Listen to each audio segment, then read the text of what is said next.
आज Doubtnut app download करें। Doubtnut पर अपने सभी गणित, रसायन विज्ञान, भौतिक विज्ञान और जीव विज्ञान के डाउट्स का करो सफाया। बस प्रश्न की फोटो खींचो, एक ही प्रश्न को क्रॉप करो और तुरंत वीडियो सोल्यूशन पाओ। अभी डाउनलोड करें। प्रश्न दिया है अल्फा बीटा और गामा किरणों की तुलना निम्न शीर्षक के अंतर्गत कीजिए। और यहाँ पे पहला है ऊर्जा, दूसरा आवेश, तीसरा वेधन क्षमता, चौथा आयनीकरण क्षमता और हम लोग को यहाँ पे जो पांचवा दिया गया है वह है विद्युत व चुंबकीय क्षेत्र के प्रभाव के कारण। ठीक है, तो हम लोग इस प्रश्न का उत्तर देंगे एक एक करके, इनको हम लोग तालिका बना के समझेंगे। परंतु इससे पहले हम लोग ये जान लेते हैं कि अल्फा बीटा और गामा कण होते क्या हैं। तो अल्फा बीटा और गामा कण रेडियो एक्टिव क्षय से हमें किसी नाभिक में रेडियो सक्रियता में प्राप्त होते हैं। ठीक है, यह अस्थायी नाभिक से स्थायी नाभिक में परिवर्तित होने की क्रिया के दौरान हमें मिलता है। अगर हम लोग देखें तो अल्फा बीटा और गामा कण जो होते हैं वह मूल रूप से नाभिक से निकल रहे हैं।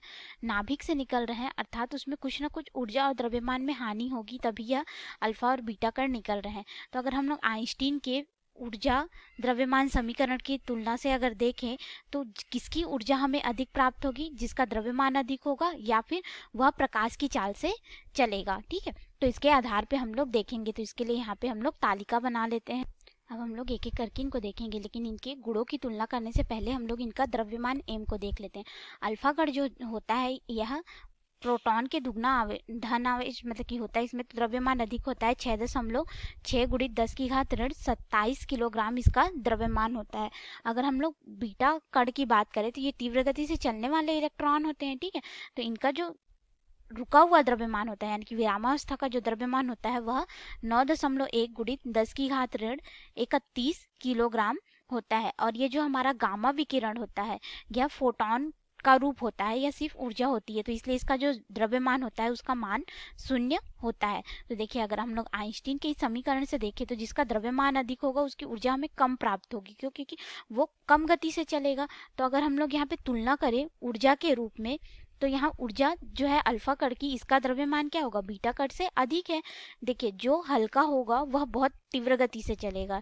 ठीक है, तो यहाँ पे किसकी ऊर्जा अधिक होगी, जो प्रकाश की चाल से चलेगा। देखिए हम लोगों ने यहाँ पे द्रव्यमान देखा, द्रव्यमान इसका भारी है और यह जो है प्रकाश की चाल के 1/10 भाग से चलता है अल्फा कण।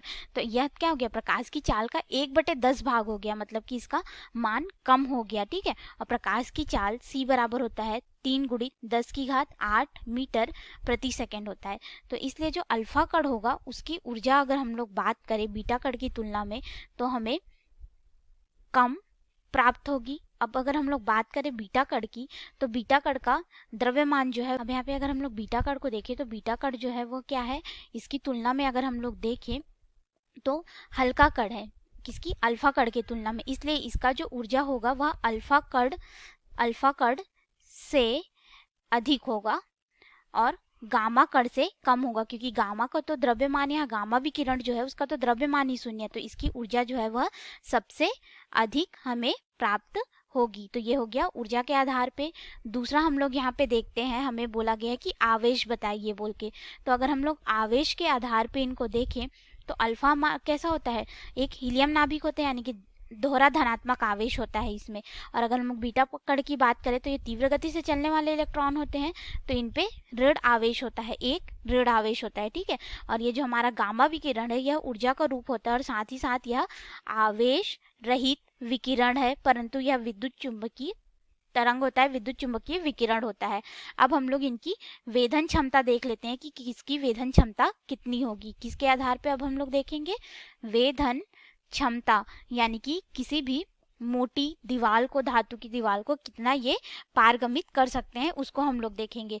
तो देखिए ये धन आवेश है, ऊपर से भारी भी है, इनकी ऊर्जा का मान कम है, तो इसकी वेधन जो क्षमता होती है बीटा कण की तुलना में कम होती है, या बोले इन दो विकिरण की तुलना में कम होती है, तो इसलिए इसकी वेधन क्षमता न्यूनतम हमें प्राप्त होती है, ये ज़्यादा दूरी तक नहीं जा पाते हैं।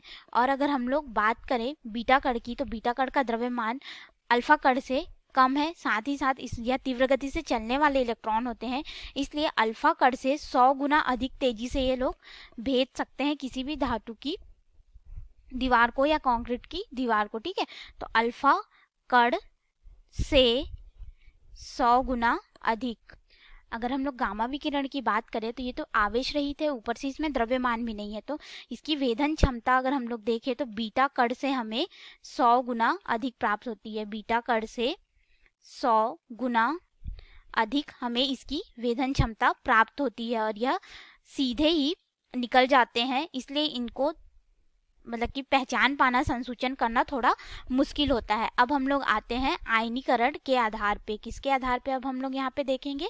आयनीकरण के आधार पे। आयनीकरण क्षमता क्या होती है? किसी भी माध्यम में अगर गुजारे तो उसमें से इलेक्ट्रॉन को निकालने की क्षमता को आयनीकरण क्षमता कहते हैं। यहाँ पे माध्यम कहने का मतलब होता है कि किसी भी ऐसे गैस वाले माध्यम में, जैसे कि जिसमें हाइड्रोजन, नाइट्रोजन ऐसे गैस भरे हो, उनमें अगर हम लोग इन कणों को गुजारे तो क्या होगा उसके बारे में बोला गया है। ठीक है, तो बीटा कण, यहाँ पे जो अल्फा कण होता है वो बीटा कण से 100 गुना अधिक आयनीकृत कर सकता है, क्योंकि इसमें दोहरा धनात्मक आवेश होता है। ठीक है, तो क्या होगा इसका?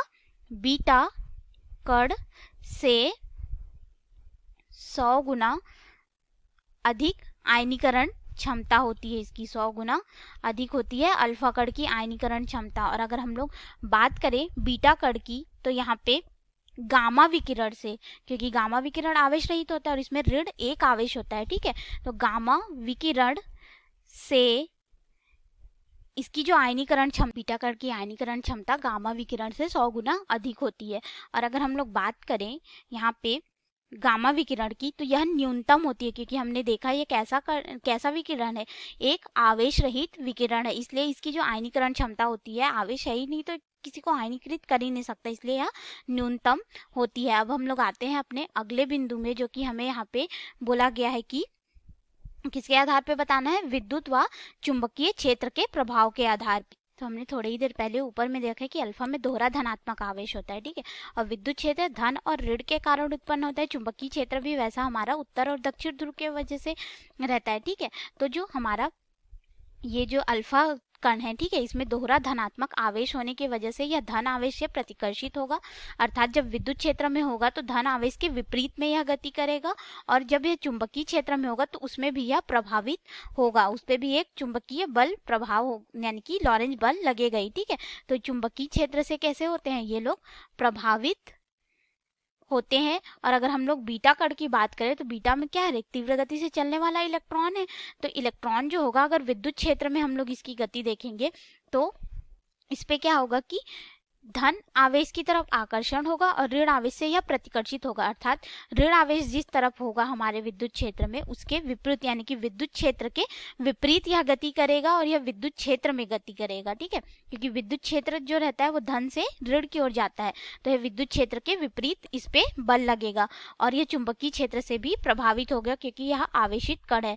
तो हमारा बीटा कण भी कैसा हो गया? चुंबकीय विद्युत क्षेत्र से प्रभावित होता है। और अगर हम लोग बात करें गामा विकिरण की तो गामा विकिरण कैसा था? हमारा आवेश रहित विकिरण था। आवेश रहित विकिरण अर्थात ना तो इसमें धन आवेश था ना ही ऋण आवेश था, तो ना तो यह चुंबकीय क्षेत्र और ना ही विद्युत क्षेत्र किसी से भी प्रभावित नहीं होगा।